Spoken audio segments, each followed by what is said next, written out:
Hey class, in the last video we looked at some of the muscles in our body. In this video we will look at how exactly can the muscles in our body contract and relax.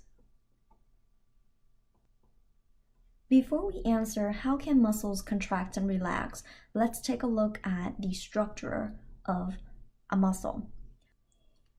Let's say if you just pull out a piece of muscle and place it on the table.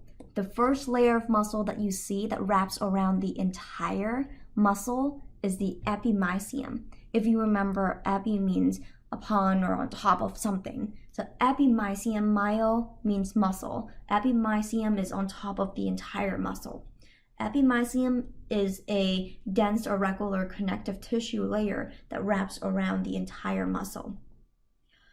Within each muscle, you have these bundles of things called fascicles.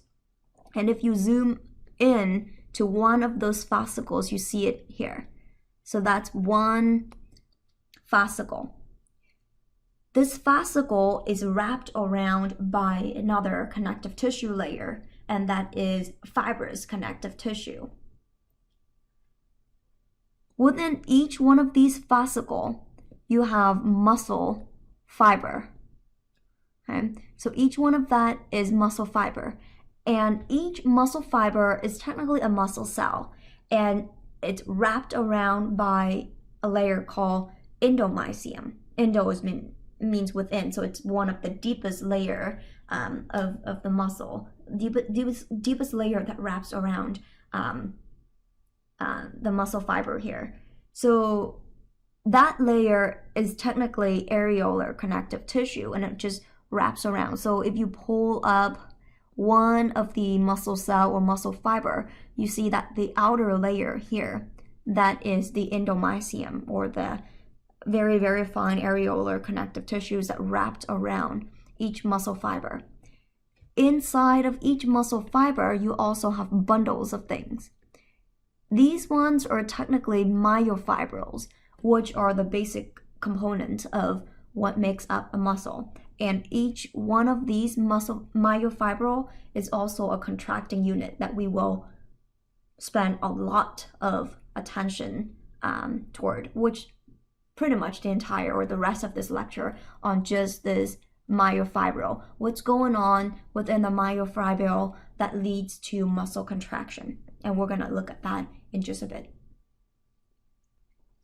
Before we take a close look at the myofibril, let's just solidify these structural organization of a muscle. So we say that when you pull out a muscle, right? Any muscle out there, it could be, human muscle, it could be a chicken muscle, it could be whatever animal muscle. When you pull it out, you're gonna see these strands of thing, right? These strands here that you see.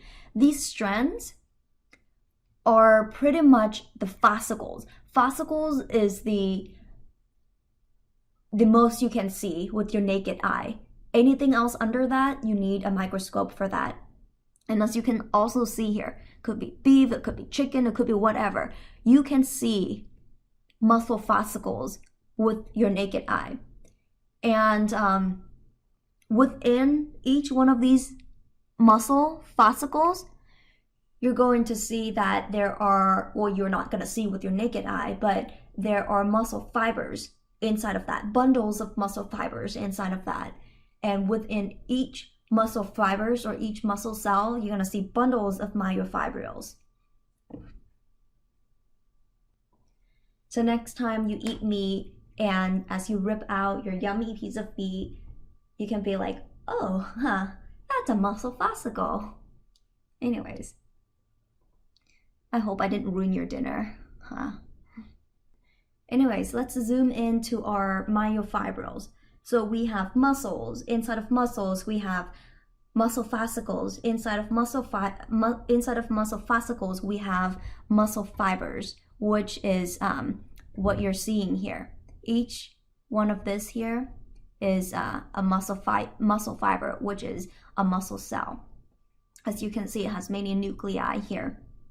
which is one of the characteristics of skeletal muscle. And if you zoom in even more, each one of these muscle fiber, you have myofibrils, which are these guys here. And here's a zoom in. Okay, so this whole thing, once again, is a muscle fiber, and then within each muscle fiber, each one of this is a myofibril. What wraps around the myofibril is the sarcoplasmic reticulum, which are these blue things that you see here. These sarcoplasmic reticulum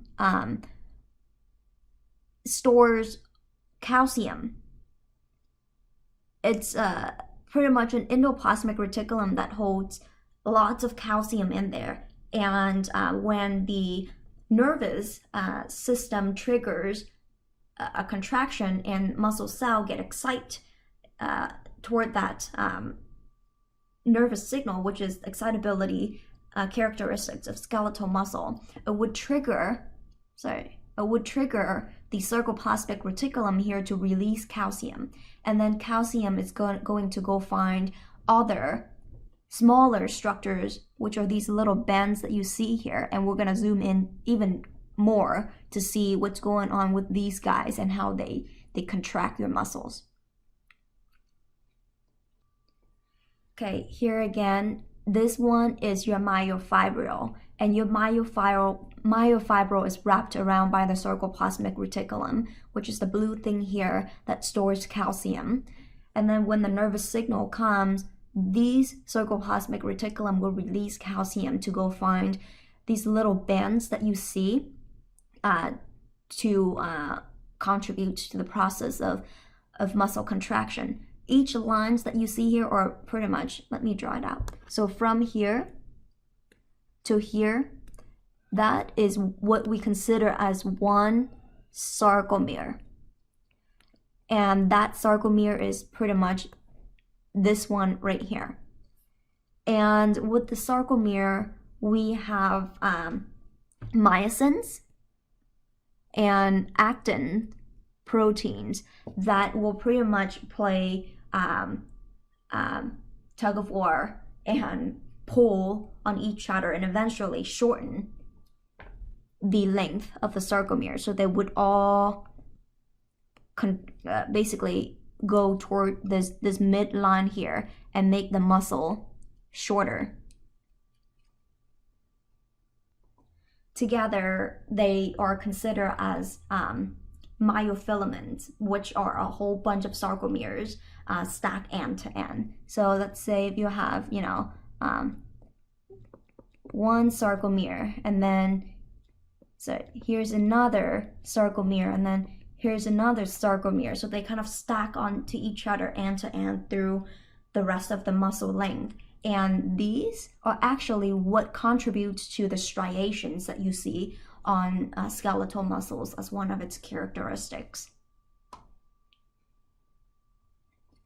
Another thing, when you look at the sarcomere, did you see that this line right here is thick versus this line right here is thin?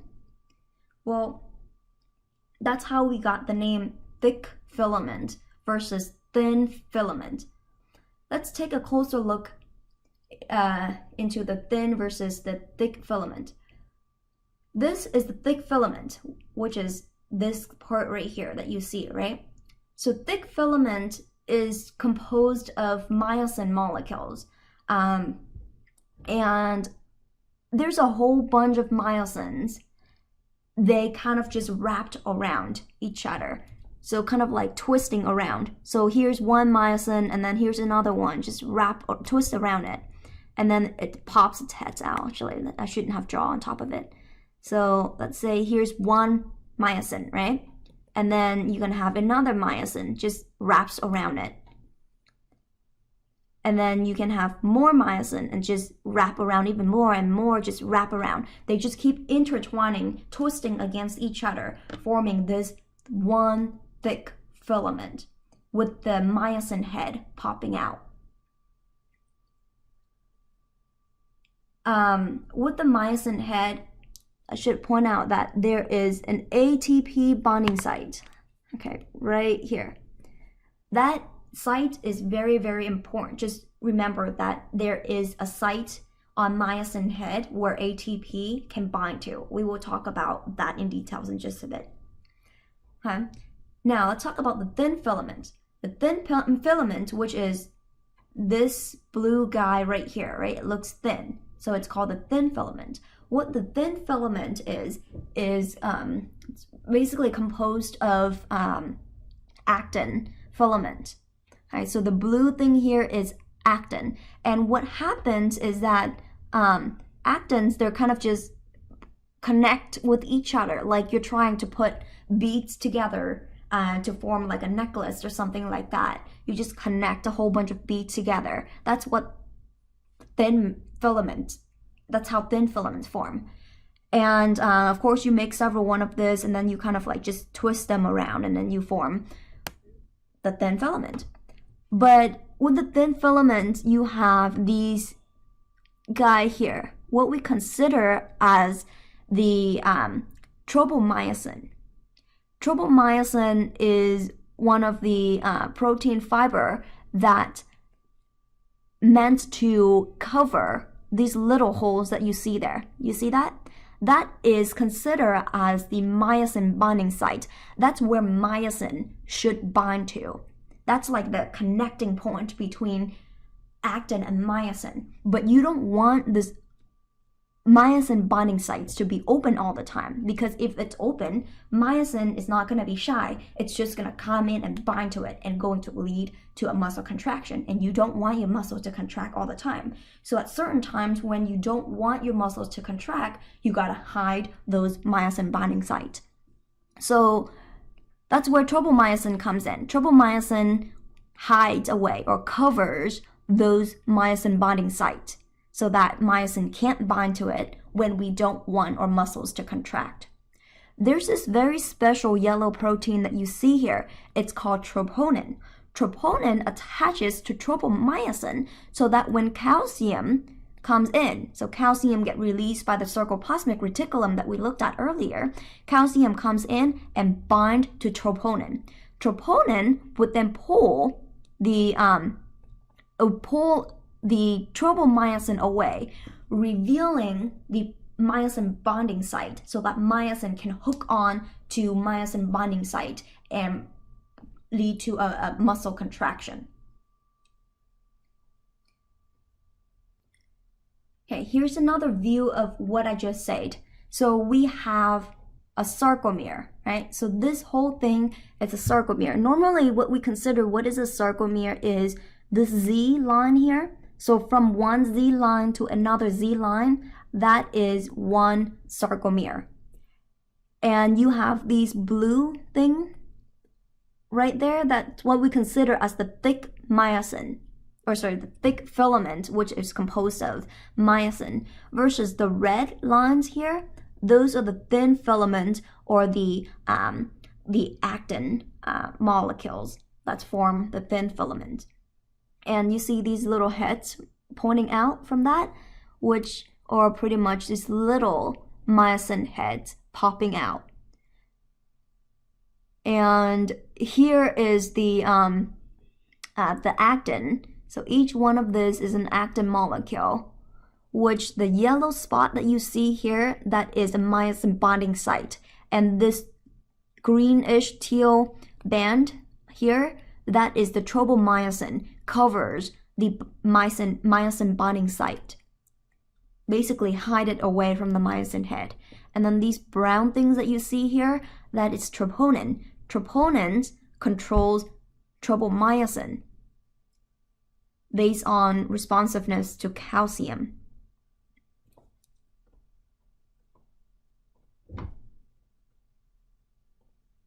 Okay, let's put our story together and let's try to make sense out of this. So let's say that a neuron is coming in, right? Oops, let's go back. So a neuron is coming in, it's releasing its signal, okay? The signal is to tell the muscle to contract, right? That signal is going to travel down through the T-tubules. And through the T-tubules, that signal is going to get to the sarcoplasmic reticulum, which is the layer that wraps around the myofibril that stores calcium. With that signal from the nervous system, the sarcoplasmic reticulum is going to release a lot of calcium, which are these red dots that you see here. Those calcium is going to go find troponin. Troponin, when interact with calcium, is going to pull tropomyosin away, which is this yellow band here. It's going to pull the tropomyosin away to reveal the bonding site of the myosin. So the reveal myosin bonding site, which is the yellow, or sorry, the hole that you see there on actin. When the tropomyosin is out of the way, myosin head would then hook onto the myosin bonding site on actin and start to pull on the actin, leading to shortening of the sarcomere, which also translates to shortening of the muscle. That's what we consider as the cross-bridging, or the sliding, the cross-bridging, which is the hooking on, and then the sliding filaments is when the myosin head is actually hooked on to the myosin bonding site and pull the actin toward the midline of the sarcomere, where the M line is, leading to shortening of the sarcomere or muscle contraction. Once the pull happened, once myosin pulled onto actin, it's stuck there. It cannot go back until an ATP molecule come in and bond to the ATP bonding site on myosin head. Remember, I told you to remember that on the myosin head, there is an ATP bonding site. That's where the ATP bonds to and release the myosin from the actin, leading to muscle contraction and the sarcomere return to its original length. Okay, here's a demonstration of how myosin is pulling on to actin. Okay, so let's see here. So myosin is binding onto the myosin bonding site and then pull the actin, and then new ATP has to come in to release the myosin head, and then they're back to the normal length of the sarcomere or muscle contraction. Okay, let's go one more time with the story here. So we have a neuron telling or trying to send a message to the muscle to contract, right? This specifically is a motor neuron, neuron that actually interacts with muscles and tell it to do what to do. So this motor neuron here has the message, which are these red molecules here. These ones go onto the membrane of the muscle and basically travels to the T-tubule in terms of an electrical message. We also eventually learn that it's the action potential, and basically travels down to the T-tubules here, and the message leaks into the sarcoplasmic reticulum, telling the sarcoplasmic reticulum to release calcium, which in this case are the green dots here. The green dots then go find the troponin, which is the purple molecule here. Calcium bonds troponin. Troponin then pulls the tropomyosin away, revealing the myosin bonding site for myosin to hook onto and pull, which lead to a muscle contraction. That pulling, or what we consider as the sliding filament theory, because the actin and the myosin filament are sliding across each other, leading to shortening of the sarcomere, what we call a muscle contraction. The myosin head then got stuck bonding to the actin, only released when a brand new ATP come and release the myosin head from the actin, and the myosin and the actin filaments return to its original shape, or we also call that muscle relaxation, as the muscles go back to its original size. Here's an animation of what it looks like during a muscle contraction.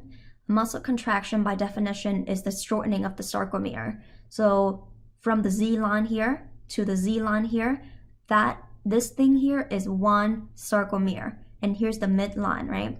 So here's your myosin filament, so the thick filament, and then the thin filament here, which is the actin. And then when the sliding filament process happen, the myosin head is going to hook onto the actin filament that contains the myosin binding site and pull it toward the M line here, causing the sarcomere to shorten or muscle contraction.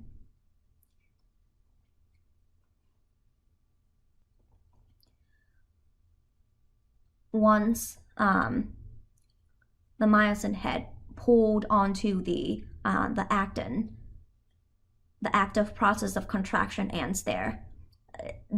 Actin and myosin are still having their little cross bridges because they're bonding to each other, but they're not pulling anymore. They're just stuck there. And myosin head now waits for a brand new ATP to come to release it so that the muscle can relax again. Okay, here's another view of the sarcomere. This is a sarcomere of a relaxed muscle. As you can see, the actin filament here is not close to the M line or the midline here. And you can see the thick filament here and thin filament here. When we look at the sarcomere under the microscope, we also call this area as the dark band because it's dark under the microscope, and then the thin filaments here we can call them the light band because they are light under the microscope. So that's during relaxation. Now, during contraction, the sarcomere actually contracts, right? And so the myosin head here pulls onto the actin filament or the thin filament and pull that thin filament toward the M line here. And as you can see, it's shortened. The sarcomere, the whole sarcomere is shortened. That's what we consider as a muscle contraction. And as you can see from the fully contracted sarcomere here, the light band, which is supposed to be actin over here, it's just almost disappear because it got pulled inward toward the M line, which is right here. I forgot to mention, but during the pulling, when the myosin head pulls onto the actin and actively pull it toward the M line, we consider that as the power stroke. The cross bridging is when the myosin and the actin bond to each other, and then the sliding filament is when they actually slide across each other via the power stroke, when myosin actually pulls on to the actin. Okay, this slide here is for you to review pretty much the things that I said earlier. Okay, so we talked a lot about, all of these message coming down from the nervous system to tell you when to contract or to tell your muscles when to contract. Let's take a little more focus into this message from the nervous system. All of the decision to move, whenever you want to move, you decide to raise your hand, you decide to walk around, whatever you want to do with your body movement comes from your brain.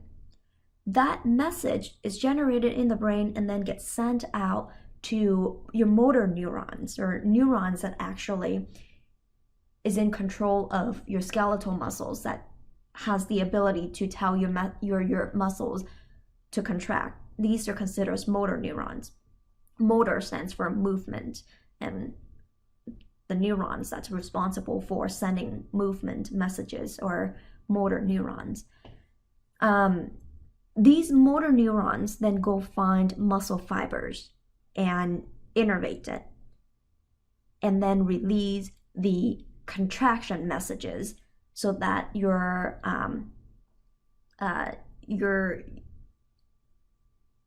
message from the motor neuron could be delivered and travel down the membrane of the muscles, go down into the tubules, and that message would then get sent to the ceruloplasmic reticulum to release calcium, and then the process goes on. But it all starts from the motor neuron that release the message.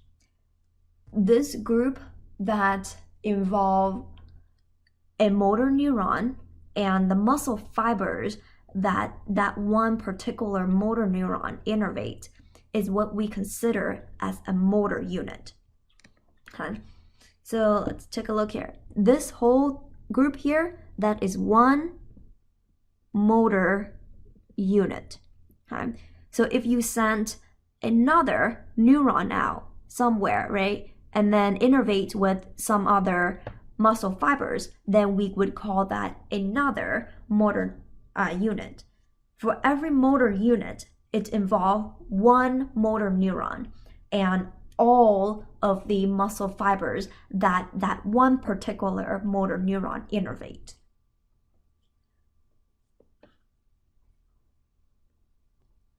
Just as interesting fact for you guys. So let's say that this one motor unit here, let's go back. This one motor unit here innervates, let's say 1, 2, 3 muscle fibers. Okay, so that's 1, that's 2, that's 3. So let's say that this motor unit can carry 3 pounds, for example. How you can train your muscles to carry more weight, or in other words, getting stronger in strength, is that you can train your motor unit to recruit more muscle fibers. So in this case, now you have 3 muscle fibers, you can lift 3 pounds, for example, right? So if you want to gain strength, you just lift a little heavier thing, then that would send the message to your brain says, oh, I'm not strong enough to lift this weight, so I need to recruit more muscle fibers. And so it will send the message to the motor neurons here to find some other muscle fibers. So let's say there's another muscle fibers here. It innervates that, and it's innervate that muscle fibers and innervate that muscle fibers too. So now instead of one motor unit that innervates 3 muscle fibers that help you carry 3 pounds, now it's still one motor unit that involves one motor neuron, but now it innervates 5 muscle fibers. Now you can lift 5 pounds, for example.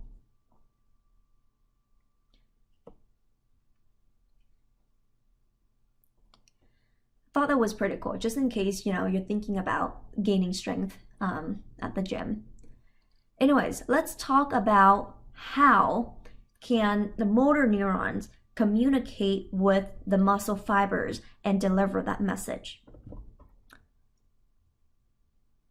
What happens is that the motor neuron here, at the end of the motor neurons, it has these packages or vesicles of a neurotransmitter called acetylcholine.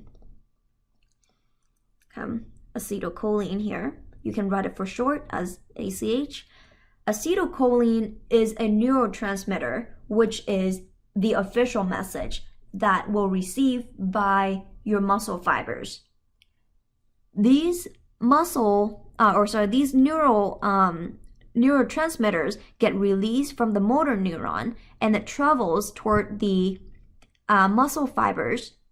Well, you don't have to learn all the details in this class, but just know that acetylcholine is the official message that delivers the contraction message to your muscles, muscle fibers.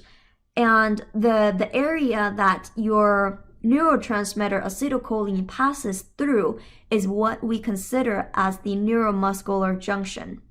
Okay, At this neuromuscular junction here is the official communication between the motor neuron and the muscle fiber. The bonding of the acetylcholine here to receptors on the wall of the muscle fibers actually allow the next message to be delivered. Let's get that clear.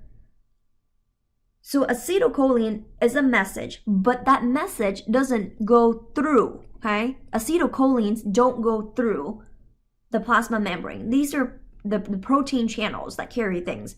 That protein channel doesn't carry acetylcholine. Acetylcholine cannot go through.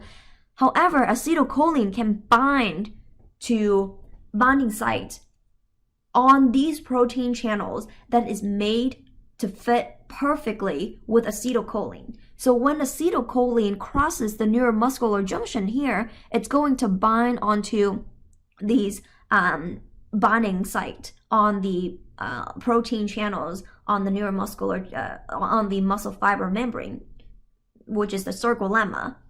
And that will allow sodium to come in. So a lot of sodium to come in. When a lot of sodium come in through these purple channels here, which are sodium channels, or channels that made for sodium to come through, that sodium coming through triggers an electrical message, which we consider as an action potential. This is the official message that gets travel through the T-tubules here. So these are the acetylcholine come through the neuromuscular junction and bonds to the protein channels on the sarcolemma or the plasma membrane of the muscle cell, leading to increase in sodium channel coming in that stimulate an action potential. And that action potential travels through the sarcolemma, going into the T-tubules and leak into the sarcoplasmic reticulum. That message would then tell the sarcoplasmic reticulum to release calcium.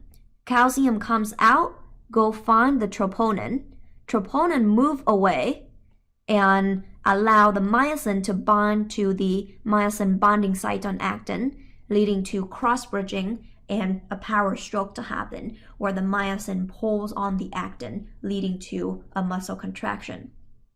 Then, in order to release the myosin head for relaxation, a new ATP molecule has to come in, bind to the ATP bonding site on myosin head, and that will pretty much relax the muscle. And the leftover calcium return back to the sarcoplasmic reticulum. Just something interesting for you guys. You guys heard about Botox, right? You know, those beauty procedures that you inject Botox in your face to reduce wrinkles and all of that. How it works is really focus on the neuromuscular junction and acetylcholine. So we learned that these acetylcholines get released from the motor neuron at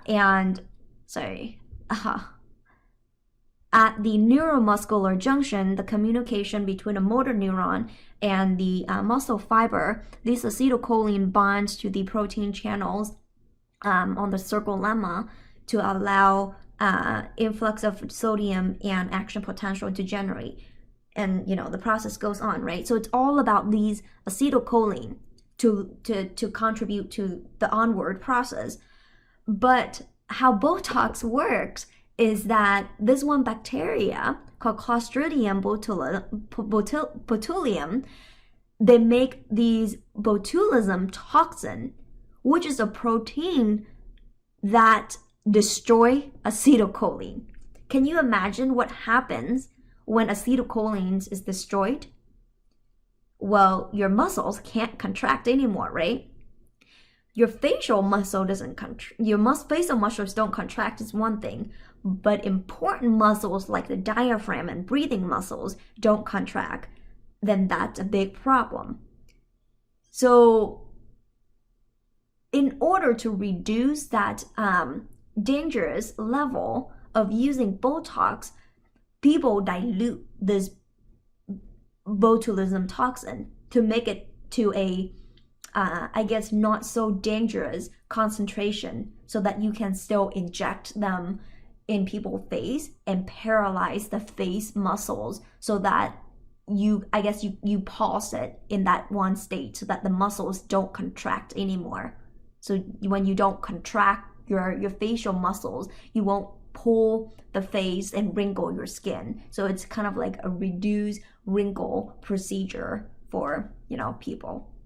But of course, this Botox in high concentration is extremely dangerous, and it could lead to immediate death.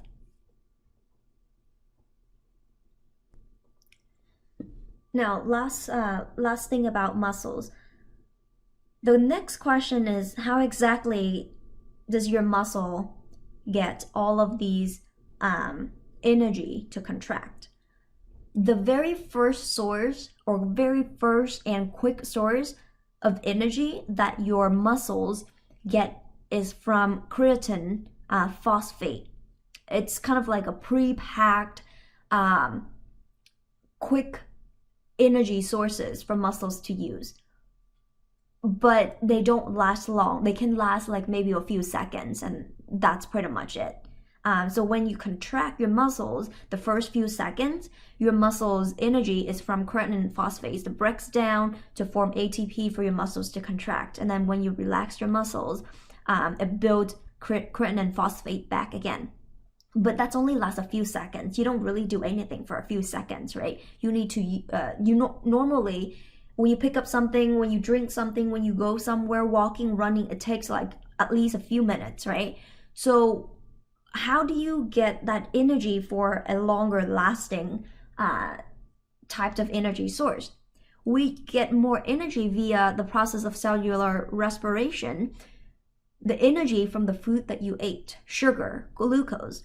That sugar go through the process of cellular respiration in the mitochondria to produce a lot of ATP. But this requires oxygen. Okay, so you need oxygen to make that much ATP. In fact, each glucose you make about 32 ATP. But let's say that you're exercising, right? You're running, for example, and you're out of breath.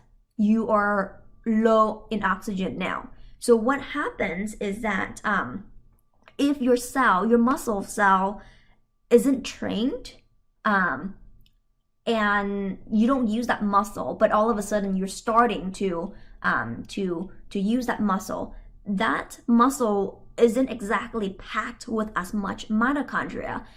And so on top of not having enough oxygen for, as you exercise for a bit, you decrease the amount of ATP. So your muscle cells is out of ATP. What is it going to do? Die? No. So there's a backup plan, which is going through a fermentation process. This process does not require oxygen. No oxygen needed. But the downfall of this backup plan is that it produces lactate, eventually forming lactic acid, which can damage your muscles. And that's where muscle soreness comes from the damage of the muscles from generating lactic acid. It always happens with new muscles that aren't exactly trained.